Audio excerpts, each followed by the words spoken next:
Dawn Staley has got loads of talent to work with at the guard position this next season, which is both a good thing, but also will provide a tricky situation that she'll have to navigate.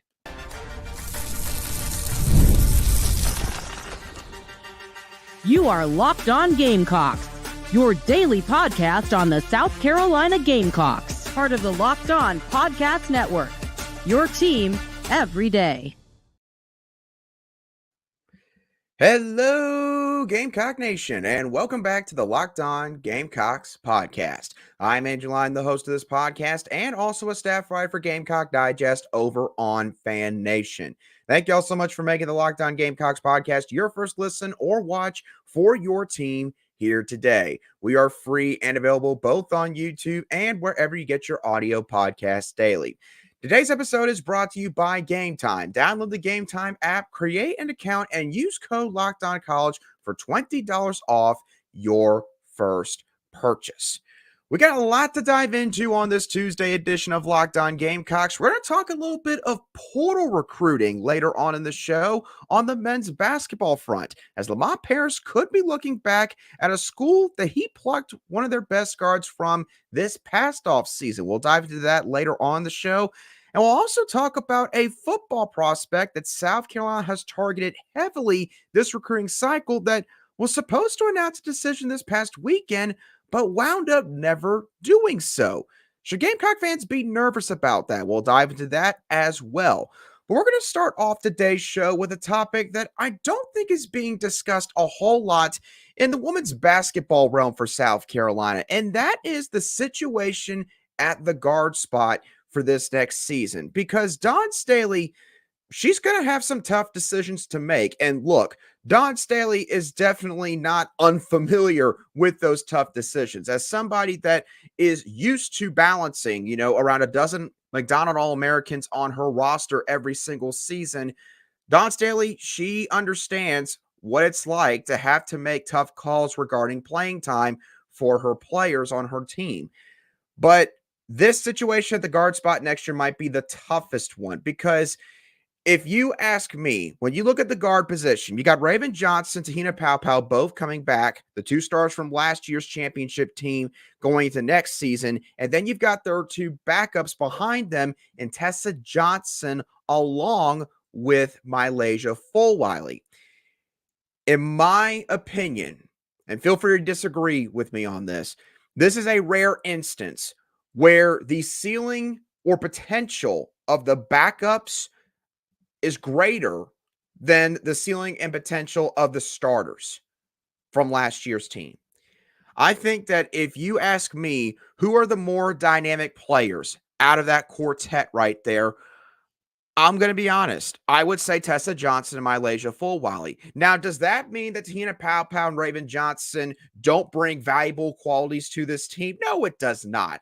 They both do really good things. Te-Hina Paopao, again, few players in women's college basketball can shoot a three-point shot better than she can. Raven Johnson, great facilitator, runs the floor, sets the tone for South Carolina's fast break offense. And I'm certainly not saying that neither of those two should start next year. But when it comes to the minutes that these players get, how should Dawn Staley split it up? Because you look at what she's done before. The 2022-23 seasons is a very good example, in my opinion. Go back and look at that season. Victoria Saxton was the starting four for South Carolina. Kiera Fletcher, who was a transfer from Georgia Tech that previous offseason, she was their starting point guard. Those two players were pretty much the starters at those positions for the entire season. But if we're being honest, you look back at the players that were playing behind them.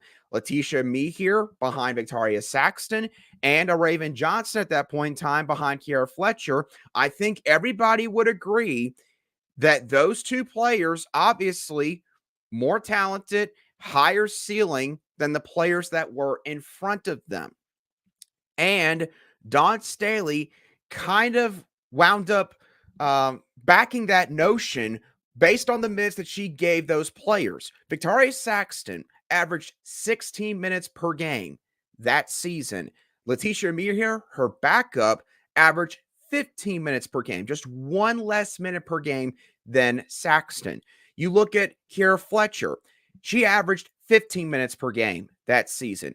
Raven Johnson averaged 18 minutes per game. And quite frankly, as the season wore on and South Carolina started to play in bigger games, Raven Johnson ate into Kiera Fletcher's minutes even more so. So could this be a situation where Dawn Staley decides that, as much as she can, she splits the minutes evenly? Let's say Te-Hina Paopao plays 20 minutes per game and a Tessa Johnson plays 20 minutes per game. That could be something that she has to do. It might even be a situation where there might be times where Paopao, she might just play 16 or 18 minutes in a game, and Tessa Johnson actually plays more than her. That did happen on an occasion or two in the championship run that they just went on. And the other thing that we do have to think about, and I know that a lot of fans are going to immediately say it's not going to happen, but you do have to consider the possibility of one of these players transferring. Now, MiLaysia Fulwiley, I think it would take a lot for her to decide to leave South Carolina. It's her home state, literally her hometown, basically, in Columbia. And Dawn Staley was a legendary point guard when she was a player.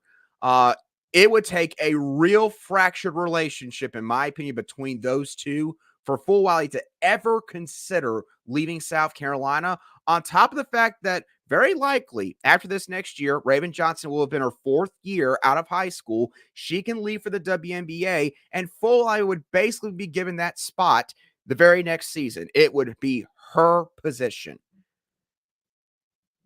Tessa Johnson, in my opinion, you also have to look at her and say, who knows? She could decide to leave if she does not get adequate minutes this next season. Now, when you look at a Tessa Johnson, got a very great demeanor, very friendly, very outgoing, just always seems to be happy and cheerful, kind of like Raven Johnson. And so she seems like she's quite content with her current role right now with South Carolina, with the dynamic that she shares with her teammates in that locker room. But again, playing time is usually a big reason why a lot of players at the college level enter the transfer portal.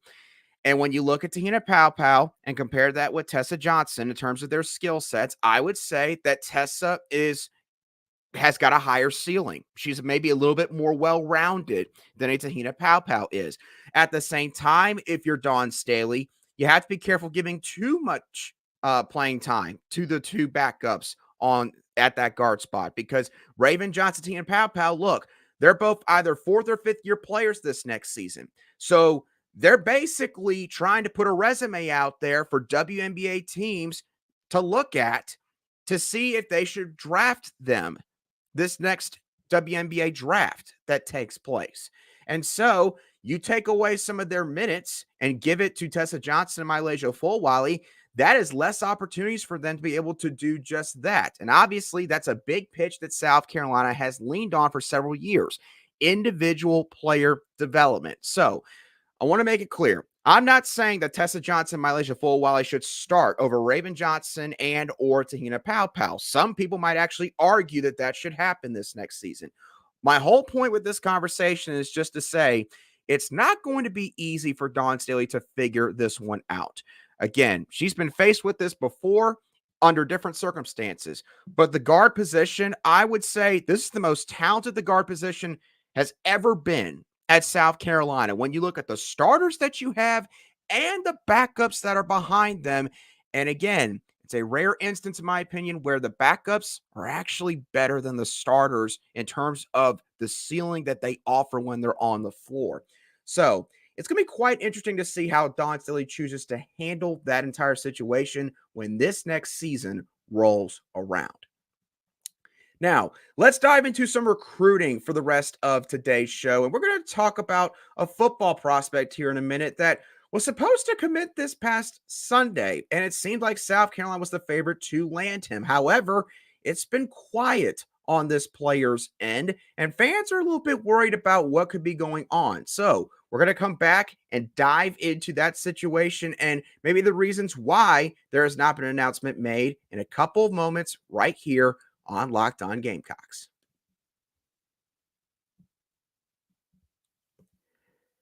Today's show is brought to you by GameTime. GameTime is now an authorized ticket marketplace of Major League Baseball, which makes getting tickets even faster and easier than before. Prices on the GameTime app actually go down the closer it gets to the first pitch. You can save up to 60% off buying last-minute tickets for games at the ballpark. The Atlanta Braves currently possess the best record in baseball, and Ronald Acuna Jr. just broke the modern record, at least the Atlanta Braves record, for most stolen bases since the team moved to Atlanta back in the mid-1960s. Ronald Acuna also stole 73 bases this past season, and guess what? If you're one of the first 15,000 fans that's in attendance for their game against Miami on Wednesday night at 7:20 p.m. Eastern Daylight Time, then you will get a Ronald Acuna commemorative 73 stolen base bobblehead. And you can get tickets as low as $7 each in the grandstand. So you can take your kid out to the ballpark, get a Ronald Acuna bobblehead, and pay little money to be able to do all of it at the same time. Take the guesswork out of buying tickets with GameTime. Download the GameTime app, create an account, and use code Locked On College for $20 off your first purchase. Terms do apply. Again, create an account and redeem code LOCKEDONCOLLEGE for $20 off. Download the GameTime app today. Last minute tickets, lowest price guaranteed.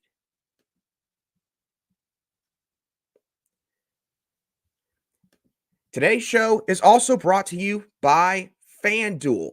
FanDuel is the place to bet on every game. It's playoff time right now in the NBA and NHL, and baseball season is in full swing. Right now, new customers can get $150 in bonus bets guaranteed. That's $150 win or lose. You can bet on everything from slap shots to home runs to slam dunks, all on an app that is safe, secure, and easy to use. So what are you waiting for? Visit FanDuel.com/lockedon and make your first bet an automatic win with FanDuel, America's #1 sportsbook.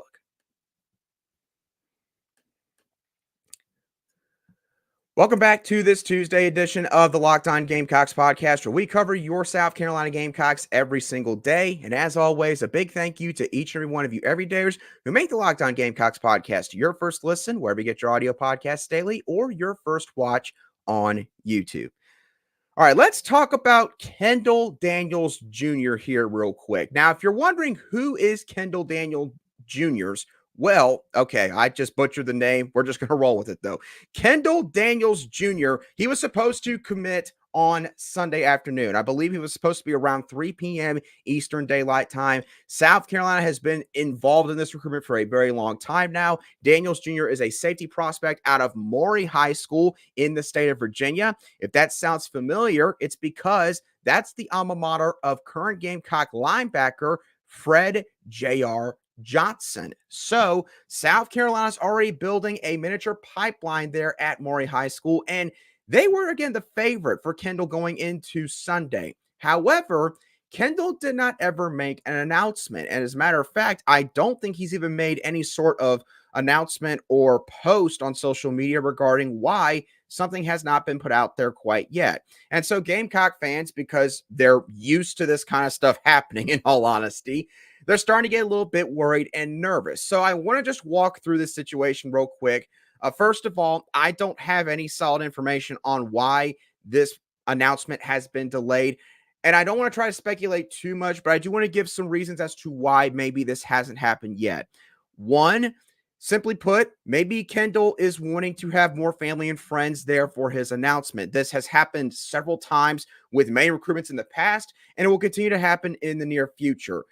Usually when these prospects make a hard commit and they kind of know that they're going to probably stick with this school all the way till the end, they want to have as many people there to celebrate the moment with them as possible. So that includes teammates, that includes maybe some friends outside of sports from high school, and obviously it includes family members as well. So maybe the Daniels family just could not get enough people to come on Sunday. Maybe there were too many obligations, and so they decided that they wanted to delay it for another time so that more people can make it for Kendall Daniels Jr.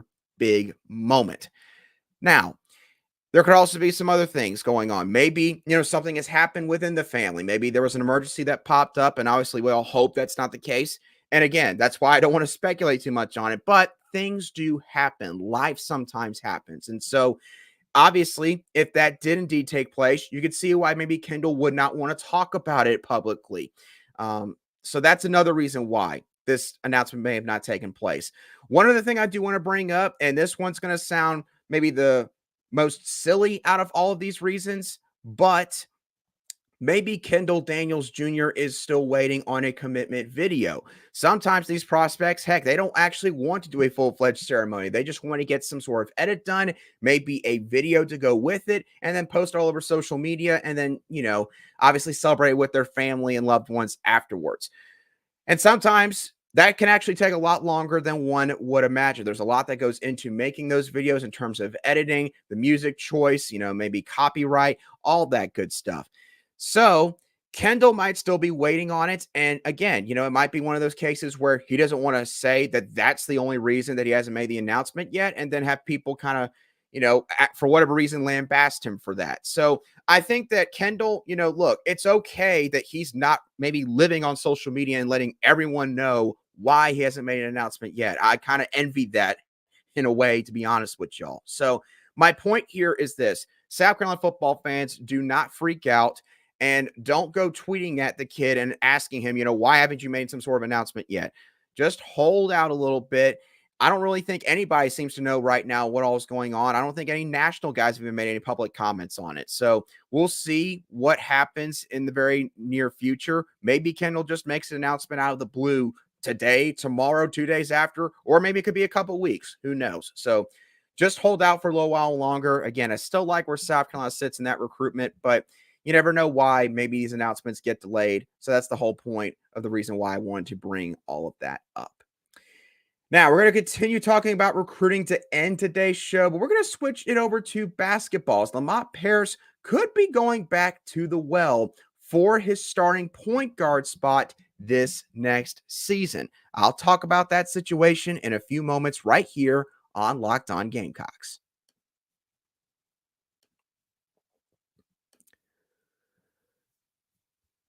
Today's show is brought to you by Monopoly Go. We've all been there, either as a player or a fan. It's halftime and the scoreboard is not looking good. You're feeling low. You're not sure you or your team can pull out a win.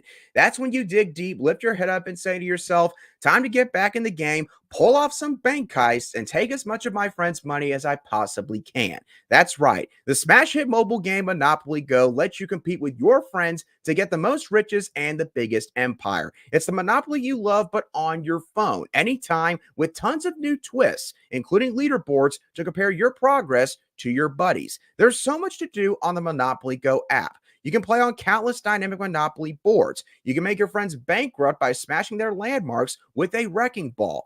And you can charge other players rent for your iconic properties. You can even work with your friends to crack open community chests and in tournaments to get extra rewards and climb the leaderboard. So get back out there, put your game face on, and download Monopoly Go. Now free on the App Store or Google Play Store.